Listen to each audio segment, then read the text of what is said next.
लाल कुआं। बिहार के एक छोटे से गांव में एक पुराना कुआं था, जिसे लोग लाल कुआं कहते थे। कहते हैं, रात के 12 बजे अगर कोई उस कुएं के अंदर झांक ले, तो उसे अपना ही चेहरा नहीं, बल्कि मौत दिखाई देती है। लेकिन 19 साल का आर्यन इन बातों पर विश्वास नहीं करता था। उसे लगता था, ये सब गांव वालों की बनाई हुई झूठी कहानियां हैं। और फिर एक रात उसने अपने दोस्तों के साथ उस कुएं तक जाने की गलती कर दी। बारिश की रात थी। 4 दोस्त आर्यन, समीर, करण और दीप गांव के बाहर चाय की दुकान पर बैठे थे। तभी बूढ़ा चाय वाला बोला, आज अमावस्या है, लाल कुएं के पास मत जाना। समीर हंस पड़ा, क्यों दादा, भूत मोबाइल चलाता है क्या? सब हंसने लगे, लेकिन बूढ़े आदमी का चेहरा अचानक गंभीर हो गया। उसने धीरे से कहा, जो भी वहां गया है, वापस तो आया, लेकिन पहले जैसा कभी नहीं रहा। आर्यन बोला, चलो आज रात वहीं चलते हैं, वीडियो बनाएंगे, वायरल होगा। रात के 11:45 बजे चारों दोस्त टॉर्च लेकर गांव के पीछे जंगल की तरफ निकल पड़े। बारिश की रात थी। 4 दोस्त आर्यन, समीर, करण और दीप गांव के बाहर चाय की दुकान पर बैठे थे। तभी बूढ़ा चाय वाला बोला, आज अमावस्या है, लाल कुएं के पास मत जाना। समीर हंस पड़ा, क्यों दादा, भूत मोबाइल चलाता है क्या? सब हंसने लगे, लेकिन बूढ़े आदमी का चेहरा अचानक गंभीर हो गया। उसने धीरे से कहा, जो भी वहां गया है, वापस तो आया, लेकिन पहले जैसा कभी नहीं रहा। आर्यन बोला, चलो आज रात वहीं चलते हैं, वीडियो बनाएंगे, वायरल होगा।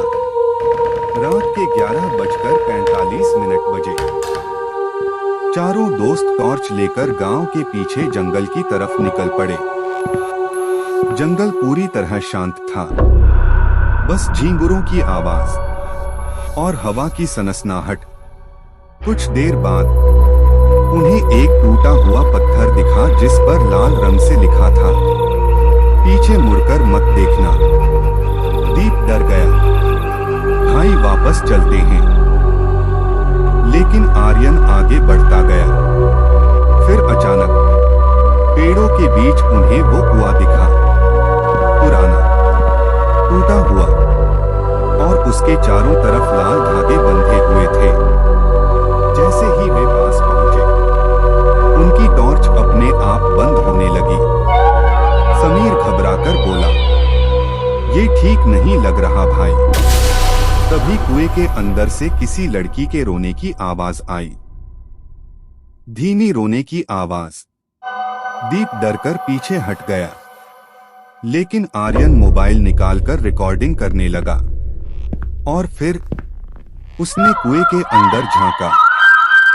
अंदर सिर्फ अंधेरा था। फिर धीरे धीरे पानी में एक चेहरा दिखाई दिया, लेकिन वो चेहरा आर्यन का नहीं था। वो एक औरत थी, जिसकी आंखें पूरी काली थीं और मुंह से खून निकल रहा था। अचानक वो औरत मुस्कुराई। आर्यन डरकर पीछे गिर गया। तभी कुएं के अंदर से आवाज आई, तुम वापस क्यों आए?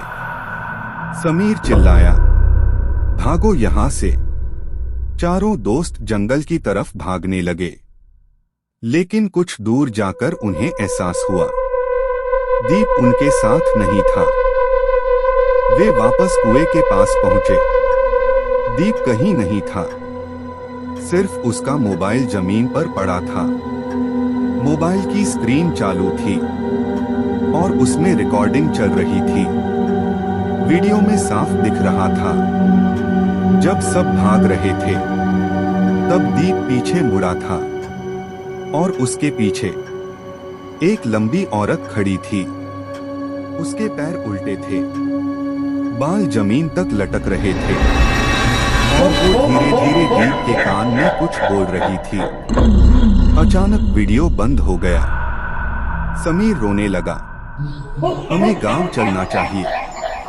लेकिन तभी जंगल के अंदर से दीप की आवाज आई, दोस्तों मेरी मदद करो। आर्यन बोला, दीप जिंदा है। और वो आवाज के पीछे भागने लगा। उन्हें जंगल के बीच एक पुराने मंदिर तक ले गई। मंदिर के अंदर दीवारों पर अजीब निशान बने थे। बीच में एक फोटो रखी थी। फोटो में वही औरत थी जो कुएं में दिखाई दी थी। नीचे लिखा था, सन 1998 सुहानी। तभी पीछे से बूढ़े चाय वाले की आवाज आई, उसकी आत्मा अभी भी जिंदा है। सब डर गए।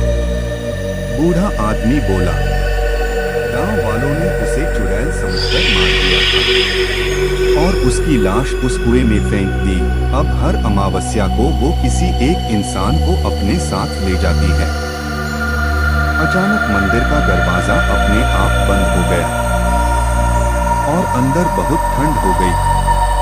फिर दीवार पर खून से लिखा दिखाई दिया, अब तुम्हारी बारी है।